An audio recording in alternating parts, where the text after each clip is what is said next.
Welcome back. Something that seems to be at the top of every Republican's priority list is the repeal of the Affordable Care Act. House Speaker Paul Ryan announced stripping Planned Parenthood of federal funding last week as part of the rapid push to repeal Obamacare.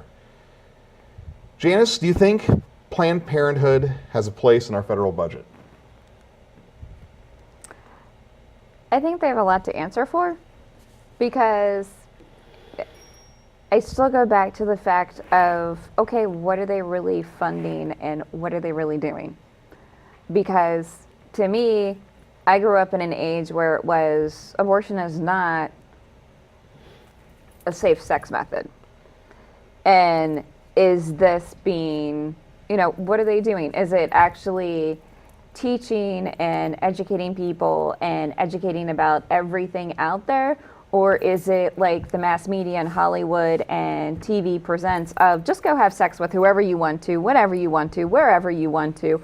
And, if you end up with an STD or you end up pregnant, we'll help you out. So let me ask you. And we expect the federal government to pay for that. Let me ask you a question. Two things. One is Planned Parenthood going around promoting promiscuity? So you talked about Hollywood, you talked about the media, you talked about all these things, telling people it's okay to go out and have sex with whomever they want, whenever they want. Is Planned Parenthood doing that? I don't really know what they're doing because I don't follow them. Okay, so there's question number one. Question number two, is everything that they do providing abortions? Or are they providing education? Are they providing contraception? The view from the right somehow seems to be that you just don't have sex. Well, guess what?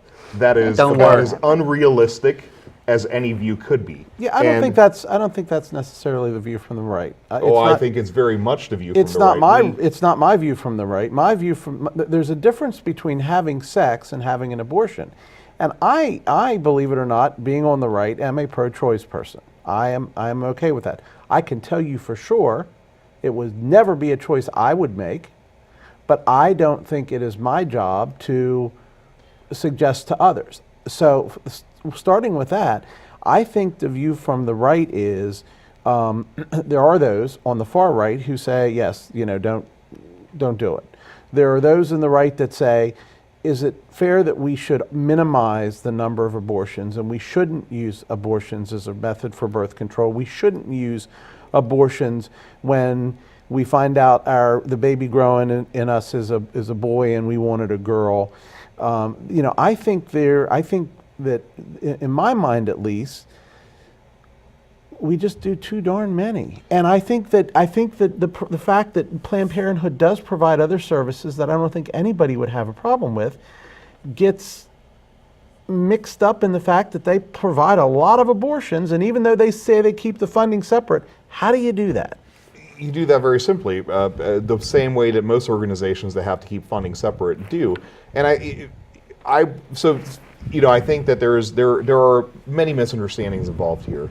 Certainly people, and I'm not on the left, I'm somewhere in a happy middle, but I think people on all sides would agree that abortion is not a birth control method. And I think we can have a very rational argument whether there are too many, but are there too many because we're not providing the services and the education, the sex education, that's very crucial, especially if you look at the highest rates of teenage pregnancies, of unwanted pregnancies, they occur in the least the most challenged areas, inner cities, in rural areas, places that don't have access to the best education. But what education would you provide? What do you want? Sex is a pretty, not much education required. No, but the ability to prevent a pregnancy when not wanted, the ability to know how to take preventive measures, those things are a part of education. When you have certain groups in society that don't want their children being taught in high school about sex education and what safe sex is, what the methods of contraception that are available, having those methods of contraception not be held behind a counter where they're only sold to people over 18, there are a lot of nuances to this discussion, and we have to have an honest discussion. Yes, we have a problem. We have a problem with a lot of unwanted pregnancies. We have a problem with people who are throwing away their lives because they're becoming parents as teenagers, and that doesn't even play into the abortion discussion. So my point in all this is, if there are criticisms for Planned Parenthood, by all means, those should be had out. Do I think that there is a place for federal funding to go into this, whether it's through education, whether it's through Planned Parenthood, whether it's through whatever? And I challenge your view or your assertion that somehow Planned Parenthood is running around, having free abortions for all clinics out there. That's not what happens. No, I didn't. Okay, now I've been pretty quiet here. You've actually not said a word, which That's is exactly amazing, right. Ron. Ron, And- I'm I was worried about noting you. that. I do think, I've heard for a long time Planned Parenthood. I think they need to redefine who they are. I think they need to redefine what all Planned Parenthood does. Breast cancer screening, other women's health Rebranding. issues. Rebrand who they are. The same as law enforcement. Yeah, but we won't get into law enforcement now. They need to be rebranded. different topic there. Yes, but Planned Parenthood, I think, has an obligation to everybody to come out and redefine who they are and rebrand who they are. We wouldn't have this discussion if the true meaning of what they do actually was out there, because it is a good thing. It's not all about pregnancy, the right versus the left. Good, who cares about the right and the left? What is the right thing to do for medical care for women, for teen pregnancy? I've listened over the years how people fight.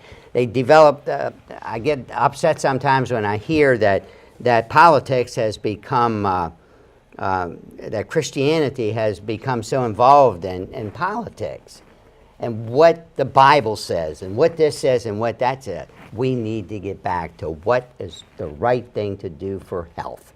So rebrand Planned Parenthood, let people know what it really is. As it is now, it's a battle every year in the budget. Well, and And they need to know, and it's like if you want to address these issues and you want to truly look into unwanted pregnancies and teen pregnancies, I can tell you, we can go somewhere you've never been before, of the fact that I had a miscarriage. I've been married for 18 and a half years, one miscarriage, 3 IVF attempts, in vitro fertilization. I went through giving myself shots with hormones every day, going in for blood tests every day, and I went through hell and back trying to get pregnant, trying to have a baby. Do you know how many women fight with infertility and how many couples fight with infertility every day? Yeah. And they deal with this, and after all of that, 4 years later, still don't have a baby, still don't have a kid, and yet you go out there and there's these teenagers that go out and have sex once and end up getting pregnant. And the fact of the matter is, when you look at the adoption process in this country, it's broken. That's a good point. When they talk to me and say, hey, I understand this, are you interested in adopting a kid, whether it's international or local? Guess how many thousands of dollars I would have to pay to adopt a domestic child? Absolutely. It's $40,000. Yeah. There's how many kids out there? We have how many millions of abortions in this country every year? We have how many children that are born? I knew a baby that was born locally. Her mother was homeless in a shelter, and her first child was taken away from her because she was medically, had mental problems. Diagnosed bipolar, whatever, was not permitted. Got pregnant by another homeless person, has the baby a week old goes into foster care because she was determined she wouldn't give it up for adoption. After we said we would adopt it, it's like, hey, we'll adopt it. She didn't want to give up her rights, so they said we need to give her, social services needs to give her 11 months right. to get straightened out in order to see if she can be reunited with the child. And unfortunately, after in that- most cases, that doesn't work. No, it's not going to happen. Then after that, it went through all of her family members to see if they wanted it. So this child was still in foster care. And if you look at the prison system, most of the people in prison today were foster children. So it's like, if you want to address the situation, look at the big picture and all the pieces that feed into it. Very and make a good, difference. Janice. Up next, Fast Five. Fast Five. Stay tuned.